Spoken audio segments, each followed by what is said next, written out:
Сайн байцгаана уу? Энэ өдрийн мэндийг хүргэе. Бас нэгэн арьс арчилгааныхаа бичлэг тавтай морилно. За энэ удаагийн бичлэгээрээ би хүүтний ирж чангарч байгаатай холбоотой, өвлийн үлрэлт өгч байгаатай холбоотой, өвлийн арьс арчилгааны 4 типийг өөрийнхөө зүгээс та бүхэнд хуваалцах гэж байна. Өнгөрсөн жил уг нь нүдийг пальто энэ төр өмсөн үедээ уг нь гайгүй л эсэн санагдах юм. Энэ жил шууд ингээ хүүтгэдтэй орж явах жишээтэй ер нь бол маш эрт хүүтэрж байна. Тийм учраас ер нь арьс арчилгаан дээрээ бид нар илүү анхаарал хандуулах хэрэгтэй. Өвлийн арьс арчилгаан дээр бид нар арай илүү найрлага болон арай илүү нэмэлт арчилгаа хийх шаардлагатай байдаг. Учир нь гэвэл Монголын цаг агаар өөрөө эрс дэрс уур амьсгалтай. Хүүтний ирж маш гинт чангардаг тий. Нэлээд их одоо салхитай, салхи нь өөрөө их хүүтэн, жихүүм тий. Тийм байдаг учраас арьсны уян хатан чанарыг их алдагдуулах шинж чанартай байдаг. Тийм ч учраас ер нь Монгол эмэгтэйчүүдийн хувьд миний хувьд бол те өвлийн цагт илүү их өвчлөө үүсэх хандлагатай болоод ирдэг. Зуны цагт арай гайгүй байдаг хэрнээ. Тэгэхээр бид нэр өвлийн арьс арчилгааг маш чухалчилж авч үзэх хэрэгтэй. За тэгээд бичлэгээ эхлүүлье. Бичлэгээ эхлэхээс өмнө subscribe бутан дараад мөн хэрэгтэй гэж бодсон хүндээ share хийж хуваалцаарай. Хамгийн ихний тип болох skin barrier буюу монголоор арьсны хориг гэж хэлдэг мөн өөрөөр хамгаалтын одоо давхарга бүрхүүлж гэж ярьдаг. Үүнийгээ хамгаалахыг хэлж байгаа юм. Арьсны төрөл болон асуудлаас үл хамааран хүн болгон арьсныхаа тэр давхаргыг хамгаалж чадсанараа коллаген илүү нийлэгжилтэй. За тэгээд нөгөө уян хатан чанараа алдахгүйгээр те хөгшрөлтийн эсрэг одоо арьсаа хамгаалах боломжтой байдаг. Ялангуяа эмзэг арьстай хүмүүс арьсны давхаргаа одоо сайн хамгаалж өгснөөрөө нөгөө эмзэг шиг улайх, бирж ихтэй нөгөө арьсны асуудал үүсгэхээс хамгаалж өгч чаддаг. За заавал эмзэг биш ч гэсэн энгийн арьстай хүмүүс энэ давхаргаа маш сайн хамгаалж өгч чадсанараа ер нь удаан хугацаанд өвчлөө үүсгэхээс сэргийлж өгч чаддаг гэсэн үг. За энэхүү арьсны хоригоо давхаргаа хамгаалахын тулд бид нар хэд хэдэн найрлагыг голчилж авч үзэх хэрэгтэй. Үүнд ceramide, allantoin, panthenol болон beta-glucan гэсэн 4 төрлийн найрлагыг бид нар чухалчилж авч үзээд энэ төрлийн найрлагууд орсон чийгшүүлэгч тос ч юм уу. За заавал чийгшүүлэгч тос биш. Тонерч байдаг, серумч байдаг, эссенсч байдаг. Ер нь арьс арчилгааныхаа бүтээгдэхүүнийг зөв сонгож авах хэрэгтэй гэсэн үг. За энэ дундаасаа хамгийн одоо түгээмэл байдаг найрлага нь бол ceramide байдаг. Ceramide-тай бүтээгдэхүүн ерөнхийдөө харьцангуй бас элбэг байдаг болсон байна. Эмзэг арьстай хүмүүсийн хувьд бол ceramide бол маш сайн найрлага байдаг. Арьсыг эмзэгшиж, улайхтай нөгөө нимгэрхээс хамгаалж өгдөг, зузаатгах тийм давхаргатай, дархлаатай болоход тусалж өгдөг тийм найрлага байгаа. За мөн allantoin болон panthenol хоёр маань яг арьсны эсийн төвшөнд бас хамгаалах чухал найрлага болж өгдөг.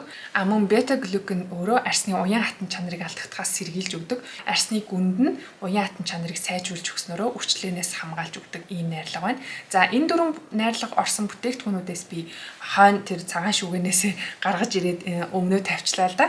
За хамгийн түрүүнд нэг ийм тос байдаг. Derma-B гэд өмнө нь миний skin barrier-ийн талаар бичлэг дээр гарсан байгаа. CeraMD Repair Lotion гэд ийм тос байдаг. За ер нь бол энэ тосон дотор саяны миний ярьсан одоо найрлагууд бол орсон маш тийм арьсыг хамгаалах тий эмзэгшгээс одоо сэргийлэх тийм найрлагатай тос байна л да. Тэгвэл одоо бид нар за энэ найрлагууд орсон байна, ийм тос юм байна. Гэхдээ надад одоо яг тохирохоогүй юу гэдгийг яаж мэдэх вэ гэхлээр бүтээгдэхүүнийхээ бүтцийг нь харах шаардлагатай байдаг. За энэ тосны бүтц нь бол нэлээд тийм хөнгөн төрлийн тийм lotion гэж байгаа учраас хөнгөн төрлийн байдаг учраас миний хувьд тослог холимог арьстай хүнд бол өвлийн цагт бол яг л тохирохоор байдаг. Энийг бол би ер нь бол нүүр болон хүзүү, гар бүгдэн дээр нэгээд түрхчихдэг. Ойролцоо одоо жишиж хэлэхээр тос гэвэл CeraVe-ийн Daily Moisturizing Lotion гэдэг тэрнтэй нэлийн төстэй. Бүтцийн хувьд бол хэрвээ та нар өөр тосыг ингээ харах юм бол нэг юм крем нэлийн тийм одоо өтгөн бүтцтэй байх юм бол хуурай арьстай хүмүүст бол маш хэрэгтэй шаардлагатай тос байдаг. За тослог холимог батга гарамтгаа одоо бидний хувьд бол тийм өтгөн тос түрхэхэд жоохон одоо тослог энэ төр үсээд батга энэ төр гарах гэдэг учраас юм хөнгөн төрлийн тос их зүгээр байдаг. За бас дээрэс нь beta-glucan яг голчлоод орсон юм Ionic гэдэг брендийн ийм тос байдаг. Ionic-ийн энэ beta-glucan өөрөө нэлээд алтартай. Ретинол хэрэглэж байгаа хүмүүс энийг хажуугаар нь заавал хэрэглэдэг. Өглөө оройдоо хэрэглээд Тэгэхээр яг нөгөө нэг ретинол чинь өөрөө арьсны эсийн төвшөнд очиж үйлчилж байгаа арьсныг одоо эсийг шинжлэх үйл явц хийж байгаа учраас тэр хооронд бидний арьсыг тэгж одоо холцруудах нөгөө хуулрахаас сэргийлж өгдөг гэсэн үг. Тэгэхээр яг ретинол хэрэглэж байгаа хүмүүс жоохон буруу ойлголттой байж магадгүй нөгөө арьс хууларч ивэл сайн гэж ойлгоод байдаг. Тэгэхээр арьс хууларч ивэл сайн сайч биш, мууч биш зүгээр л одоо ретинолийн нэг side effect юм байлээ л дээ. Тэгэхээр тэр хоорондоо бидний арьс ингээ хуулраад янз бүр болоод эмзэгшээл тий ямар нэг юм төрөхээр хорсоол тий маш асуудал үүсч эхэлдэг учраас тэрнээс хамгаалж өгнө гэсэн үг. За мөн яг ceramide дээр яг дагнсан серум бас хэрэгжилж болно. Glow Recipe-ийн ийм авокадо ceramide-тэй серум гарсан байсан. Энийг би ер нь бол сая л авч хэрэгжилж байна л да. Нэлийн дээр гарсан лсэн л да. За тэгээд ер нь бол нэлийн тийм бүтцийн хувьд бол шингэртэр бүтцтэй юм блэ. Тэгэхээр их таалагдсан. Өтгөн бүтцтэй одоо нөхсөө бөглөөл те батга энтер гаргаад ахааргүй айтайхан санагдсан. Гэхдээ Glow Recipe-ийн нэг юм нь айгүй үнэртэй байгаад байдаг. Яг өмнөх одоо watermelon те цувралыг нь одоо хэрэгжилж хахад одоо үнэртэй л байсан л да.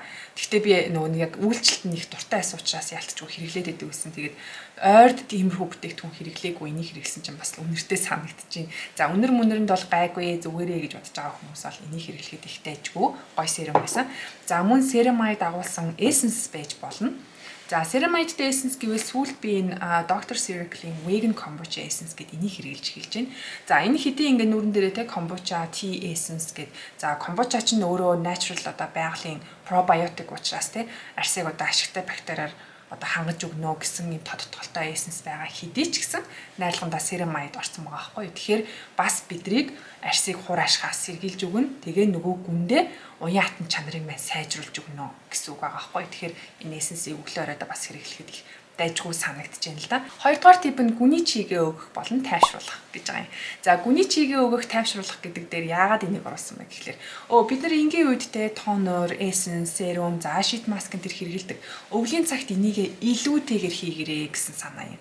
За зуны цагт магадгүй те sheet mask нэг хаяа нэг санс үедээ нэг 7 хоногт нэг удаа хэрэгжилдэг байсан бол өвлийн цагт 7 хоногт нэг 2-3 удаа хэрэглэхийг би санал болгож байна. За яагаад гүний чиг илүүтэйгээр өвлийн цагт хэрэгтэй вэ гэхлээр бидний яг нөгөө уян хатан чанарыг хадгалдаг тэр арсны эсүүд дээр чинь өөрөө гүний чиг хурж очсноороо хагархаас те хураашхаас сэргийлж өгдөг. За бас дээрэс нь нөгөө коллагений нийлэгжилт илүүтэйгээр явагдах магадaltaй байдаг учраас гүний чигээ маш сайн өгнө. Гүний чиг өгж байгаа мань өөрөө арсыг хураашхаас сэргийлнэ гэсэнтэй яг адилхан наанаас нь чигээр хангаж өгж байгаа учраас арсыг тослогдохоос сэргийлж өгдөг. Тэгэхээр бид нар яг нөгөө батга гарамтгай тослог арьс чинь илүү их тослог ялгараад тахлаар яадаг үлээ маш их угааж одоо гууж уулж цэвэрлэх гээд байдаг шүү дээ. За тэгээд арьс амар муухай хураашаад эхэлдэг те. Тэгэхээр тослогдохоос сэргийлж өхийн тулд гүний чигээ маш сайн өгнө гэсэн үг. Усан суурьтай одоо бүтээгдэхүүнийг маш сайн хэрэглэнэ гэсэн үг ахна. За тэгээд үүн дээрээ тайвшруулах найрлага оруулж өгье гэвэл Centella Aegerica extract, Magwort extract, Sika гэх мэтчлэн тий Hochuna cordata гэх мэтчлэн найрлагуудыг сонгож өгөх юм бол одоо яг тэр тайвшруулах, улайлт багасгах гүний чигээ өгөх тал дээр илүүтэйгээр үйлчлэх нэ. Намун дээрээс нь Centella Aegerica болон Sika, Magwort гэдэг нь өөрөө антиоксидант учраас бид нөгөө антиоксидантыг байнгын хэрэглэснээр чөлөөт радикалаас арьсаа хамгаалах нь байна. Өвлийн улиралд манай агаар ямар илээ те хорт утаа муухай тийм агаарын бохирдлоос арьсаа хамгаалж өгнө гэсэн үг ахна ш. Тэгээд үүн дээр гүний чиг өгөх болон одоо тайвшруулах дээр би одоо нэг сумаар те хоёр тулаа буудах тийм бүтээгдэхүүнүүд сонгочлоо л да. За Magwort essence байж болж байна. Маш алдартай essence. Ер нь бол бүх төрлийн арьсанд тохирдог. Миний хувьд бол аюул сайн тохирдог тийм essence байна. За тэгээ Magwort extract-тай учраас нөгөө гүний чиг өгөхийн хажуугаар улайлт одоо үр өсөл намдаах те нөгөө батга энтер гарахаас сэргийлэх тэр тал дээр илүү их үйлчилдэг. Эмзэг арьстай хүмүүст их тохирдог айтайхан гоё ийм essence байна. За мөн дээрээс нь Centella Aegerica те серум хэрэгжилж болж байна. За энэ серум болохоор нэлээд тийм одоо гүний чиг өгсөн байдалтай, арьсыг хамгаалсан байдалтай. За тэгээд нөгөө Centella-тай учраас антиоксидант болон улайлтаас хамгаалж өгсөн байдалтай ийм серум байж байна. Sika-тай ийм бас серум Монголд их олдцтой байж байдаг. За би эдгээр бүтээгдэхүүнүүдийг бүгдийн доор description box-т аль дэлгүүрт хаана байгаа гэдгийг за Монголд олдцгүй бүтээгдэхүүнүүдийг ч гэсэн хаанаас авч болох талаар би дэлгэрэнгүй линкийг оруулчихъя. Энэ болохоор One Days You гэдэг брендийн бас Sika те ampoule serum байна. За энийг би яагаад бас онцолж ярьж байна вэ гэхлээр одоо нөгөө нэг home carboxy хийдэг үед чинь арьсаа сайн хамгаалах, чийгшүүлэх, тайвшруулах шаардлага гарах үедээ би энийг хэрэгжилж байсан учраас тэр үед миний арьсанд ямар нэгэн цочрол те эмзэгшилт үүсээгүй учраас шүтсэн байдгийн. Тийм учраас ер нь бол хүн заавал Centella-тай ч юм уу, Sika-тай ч юм уу серумтай байх хэрэгтэй шүү. Би бас сонсч байсан ингээд тайвшруулах, чийгшүүлэхээс өөр юм хийдгүй юм бэлээ гэд бас одоо комент бичижсэн тохиолдол би бас харжсэн. Тэгэхээр тайвшруулна, чийгшүүлнэ гэдэг чинь өөрөө арьсыг чинь эрүүлэр нь хадгалаад байгаа байхгүй тий. Тэгэхээр энэ серумыг одоо normalize хийх хэрэгтэй гэдэг шиг тий. Одоо өргөнөөр ашиглах хэрэгтэй байгаад байгаа шүү. Бас ийм тадаар чийгшүүлж болно. За доктор Жигийн одоо red blemish ер нь бол line өөрөө бас тэр чигтээ эмзэг арьсан зориулсан маш айтайхан цуврал байдаг. Тэрний энэ падийг нь бас хэрэгжилж болж байна. За магадгүй танд одоо sheet mask байхгүй ч юм уу те. Эсвэл sheet mask одоо хэрэглэх жоохон дургуй ч юм уу те. Нөгөө одоо байгаль орчинд одоо сөрөг нөлөөтэй гэж бас бүтээгдэхүүнээ сонгодог бүсгүүчүүд зөндөө байгаа шүү те. Тэгэхээр нэг ийм пад авчаад падаараа нэг 2 3-ыг ингээ нүүрэн дээр аваад тавьдаг. Тэгээд маш сайн одоо гүний чигээ аваад тайвшруулцдаг. Тийм арчилгаа хийж иж болж байна. За пад маань өөрөө дотроо бас тонер пад дотроо 2 төрөл байгаа шүү дээ. Арчдаг төрлийн болон ийм чийгшүүлэх, тайвшруулах төрлийн пад байгаад байгаа шүү дээ. Тэгэхээр чийгшүүлэх, тайвшруулах төрлийн ийм падийг бас хэрэгжилж та бүхэн бас гүний чигээ те тайвшруултаа. Ер нь бол өдөр болгон маш сайн авч явах хэрэгтэй юм байгаа юм. 3 дугаарт нь гуйжуултаа багасгах гэд оролцсон байгаа юм. За гуйжуултыг яагаад багасгах шаардлагатай вэ гэхлээр манай салхи бол маш хүчтэй салхи аа. Дээрээс нь бид нар өндөрлөг газарт амьдарч байгаа. Тэгээд салхи маань өөрөө их хүйтэн те тийм хүчтэй. Ер нь бол эмзэг арьстай хүмүүс нэг гараал ороод ирэхэд арьс нь маш их улайцсан тийм одоо нэг юм хатуу те одоо жоохон зарим хэсгэрээ жоохон холцруулах гайд. За тэгээ орой арчилгаагаа хийгээд тос түрхэхээр маш их хорсож одоо өвддөг ч юм уу те. Тиймэрхүү тохиолдол бол зөндөө байдаг учраас бид нар тэр одоо эмзэгшгээд байгаа тэр арьсыг дээрээс нь дахиад гуйжуулаад ах юм бол нөгөө асуудал маань улам сэтрээд явна гэсэн үг байгаа байхгүй. Тэгэхээр эмзэг арьстай хүмүүс маань аль болох бага гуйжуулаарай өвлийн цагт ялангуяа 7 хоногт өмнө нэг 2 удаа гуйжуулдаг байсан бол 7 хоногт 1 удаа болгоод гуйжуултаа багасгаарай. Тэгэх юм бол арьс чинь өөрөө нөгөө үхсэн арьсны эс чинь өөрөө арьсан дээр нэлээд одоо давхарлаж ирэхээрээ өөрөө тэр чинь арьсны хамгаалалт болж ирдэг байхгүй. За эмзэг биш ч гэсэн энгийн те холимог одоо тослогч юм уу батаг гардаг тийм арьстай хүмүүс хам бол 7 хоногт өмнө нь 3 удаа гуйжуулдаг гэсэн бол өвлийн цагт 7 хоногт 2 удаа болгоод бас багасгаарай гэж хүсмээр байна. За магадгүй бас арьсны асуудалтай хүмүүстэй хит их гуйжуулснаасаа болоод арьсны асуудлаа улам өрөвсүүлэх, эмзэгшүүлэх хандлага их байдаг учраас ер нь бол өвлийн цагт гуйжуултыг маш учиртай хийнэ гэсэн үг ахна. За магадгүй та өндөр хувьтай идэвхтэй найрлагатай AHA, BHA-г одоо 20% ч юм уу 30% ч юм уу өмнө нь хэрэгэлдэг байсан бол өвлийн цагт хувийг нь бууруулад ядаж 5% болгоод ядаж 10% болгоод тий. За тэгээд 7 хоногт хэрэглэх тоогоо багасгаарай. Эмзэг арьстай хүмүүст бол би идэвхтэй найрлагын төр хэрэглэх гээд яах вэ тий. Пилийн жил хэрэгжилчгээ гэж би их зөвлөх дуртай. Пилийн жил бол энгүр хэсгийн бохирдлыг арилгаад хөнгөн гуйжуулаад өгч чинь. Ер нь бол танд энэ л хэрэгтэй байхгүй юу. Заавал одоо chemical exfoliant хэрэглэх гээл одоо эмзэгшээд тохирохгүй байхад тохируулах гэж хичээгээд байгаа шаардлага байхгүй. Доктор Жигийн пилийн жил бол ер нь пилийн жил дотор нэлээд сайндаа ордог ийм пилийн жил байдаг. Гуйжуулалтан дээр ирэхлээр заавал гуйжуулалт гэхгүйгээр ер нь бол ийм тонер пад ч гэсэн гуйжуулалт болдог хүмүүс байдаг. Ийм одоо түрүүний хэлсэнчлэн одоо тонер пад чинь дотроо 2 төрөл гэсэн шүү дээ. Тэгэхээр энэ бол арчдаг төрөл нь байна л да. Ийм дотроо биржгэр материалтай.